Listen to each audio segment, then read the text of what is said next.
Account को दो parts में, रियल अकाउंट्स और नॉमिनल अकाउंट्स। अब देखते हैं पर्सनल अकाउंट्स क्या होता है। The accounts which relate to an individual, accounts जो संबंधित है एक इंडिविजुअल, फर्म, कंपनी और an institution are called personal accounts. जो रिलेट करता है एक इंडिविजुअल, फर्म, कंपनी और an institution are called personal account, उसे पर्सनल अकाउंट कहा जाता है। जैसे account of Mohan, account of Ramchandra, account of DCM limited, account of Delhi university, bank account, capital account of the proprietor, drawings account of the proprietor are examples of personal accounts. अब देखते हैं real accounts. The accounts of all those things whose value can be measured in terms of money and which are the properties of the business are termed as real accounts. Accounts of all those things whose value can be measured in terms of money, वो सब things जिसके value को हम लोग money में माप सकते हैं, और and which are properties of the business, और जो बिजनेस का प्रॉपर्टीज होता है उसे हम लोग रियल अकाउंट के नाम से जानते हैं। जैसे cash account, furniture account, machinery account, building account, goodwill account. Next देखते हैं nominal accounts. These accounts include the accounts of all expenses and incomes. ये सब अकाउंट्स शामिल करता है accounts of all expenses and incomes. The examples of nominal accounts relating to expenses are salaries paid, rent paid, discount allowed, bad debts. Expenses से related जितने भी हैं सब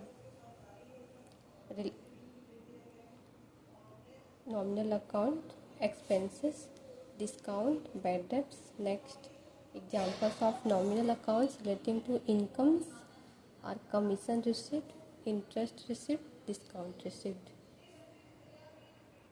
अब नेक्स्ट देखते हैं journal. Journal is a book of original entry in which the transactions are recorded first of all. Journal वह original copy है जिसमें सबसे पहले ट्रांजैक्शंस को रिकॉर्ड किया जाता है। Next format of journal. Journal में 5 कॉलम होते हैं।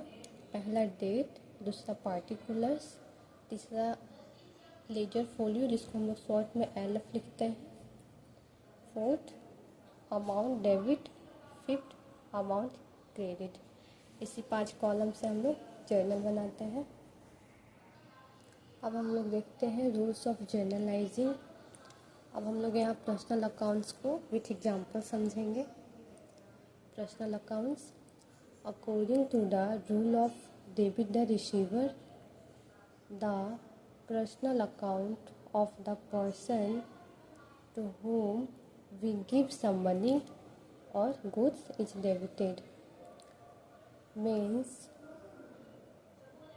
पर्सनल अकाउंट का रूल है debit the receiver, the personal account of the person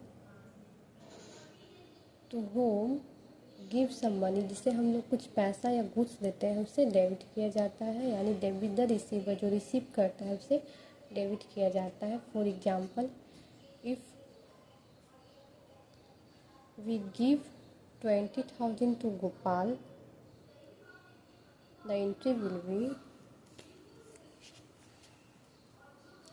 Gopal account to cash account, because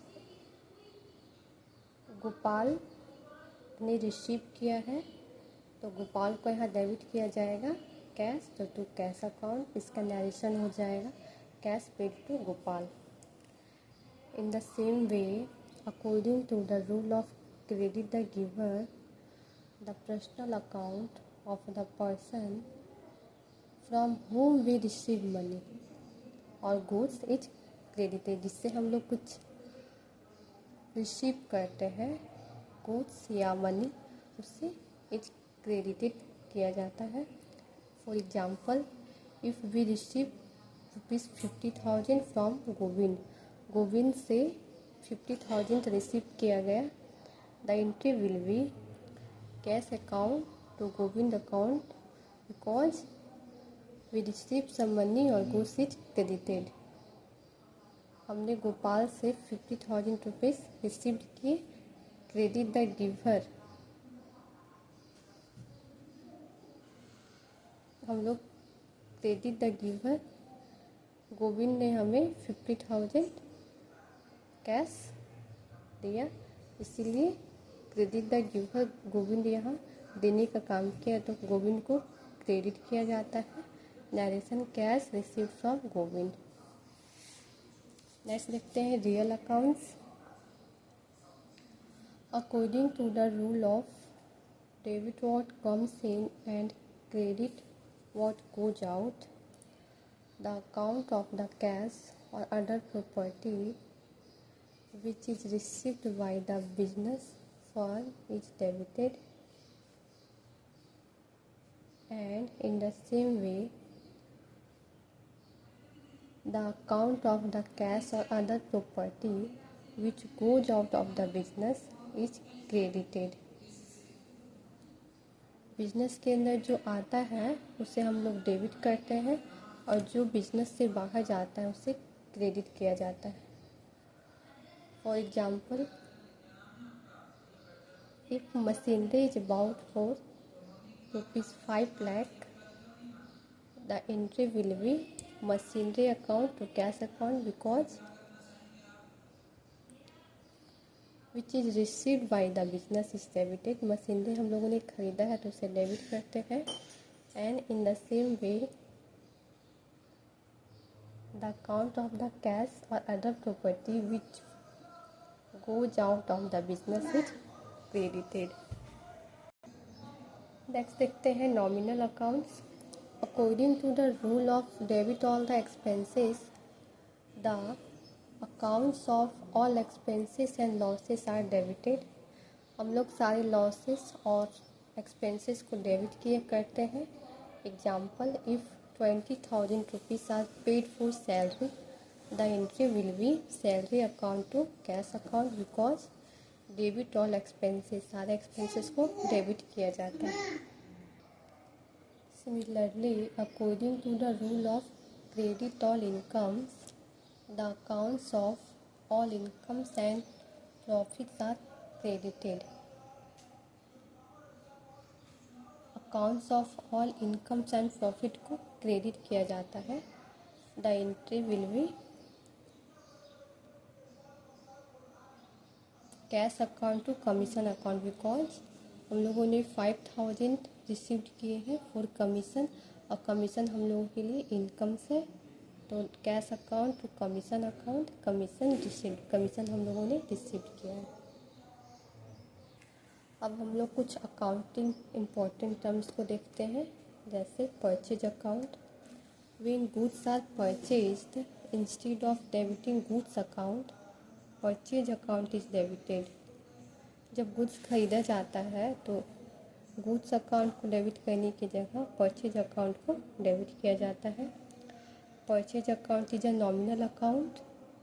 अभी मैंने पीछे बताया है कि परचेज अकाउंट एक नॉमिनल अकाउंट है। And while passing a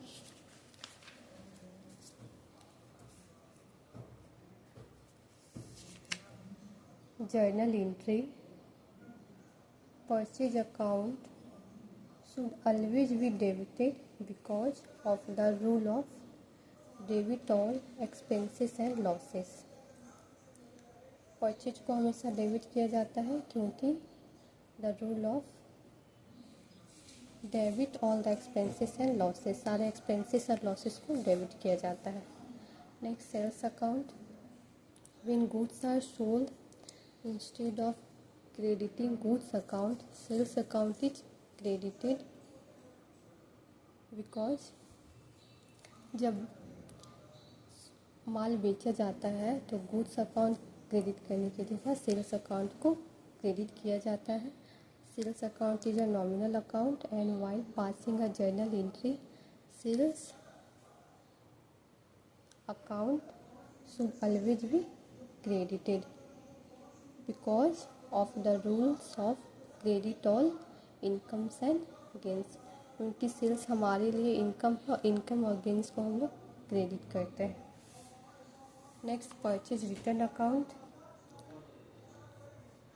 this account is also named as return outward, इसे हम लोग रिटर्न आउटवर्ड भी बोलते हैं।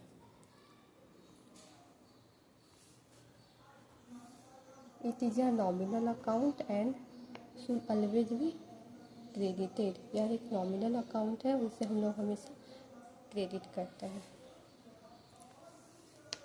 नेक्स्ट है sales return account, this account is also named as return inward, इसे हम लोग रिटर्न इनवर्ड भी बोलते हैं। It is a nominal account and should always be debited, यह एक नॉमिनल अकाउंट है और इसे हम लोग हमेशा डेबिट करते हैं। अब हम लोग कुछ इम्पोर्टेंट कंसिडरेशन देखते हैं, कुछ मेन पॉइंट्स हैं। Following points should be considered for this. First, if in the transaction relating to purchase or sale of goods, the name of the purchaser or seller is not given, it is considered as a cash transaction. Means किसी भी transaction में जो purchase और cell से related हो, उसमें अगर purchaser और सेलर का नाम ना दिया गया हो तो हम लोग उसे कैश ट्रांजैक्शन कहेंगे। For example, goods sold for 50,000, goods माल बेचा गया लेकिन इसमें ना परचेज बताया गया और ना ही सेलर का नाम दिया, इसे हम लोग कैश ट्रांजैक्शन मानेंगे।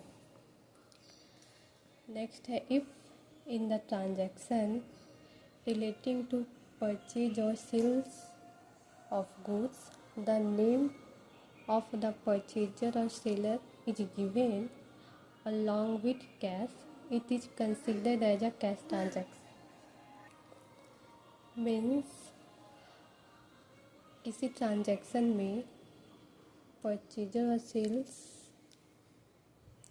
Of name of the purchaser is given along with cash भी दिया गया हो तो इस सिचुएशन में हम लोग इसे एज अ कैश ट्रांजैक्शन मानेंगे।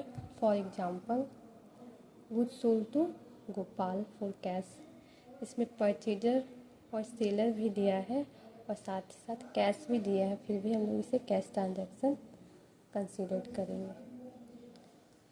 Last, if in the transaction relating to purchase और sale of goods, the name of purchaser or seller is given and it is not stated whether it is a cash or credit transaction, it is considered to be a credit transaction. Means इसी transaction में purchase or sale of goods, the name of purchaser or seller is given and or it is not stated whether it is a cash or credit transaction, तब हम लोग उसे credit transaction consider करेंगे। जैसे goods sold to Gopal, इसमें ना cash transaction बताया है और ना ही क्रेडिट ट्रांजैक्शन बताया है, तो हम लोग इसे कंसीडर करेंगे क्रेडिट ट्रांजैक्शन। आज के लिए इतना ही, हम लोग कल एक क्वेश्चन देखते हैं, क्वेश्चन के साथ मिलते हैं। तब तक के लिए बाय बाय। कल एक क्वेश्चन के साथ मिलते हैं।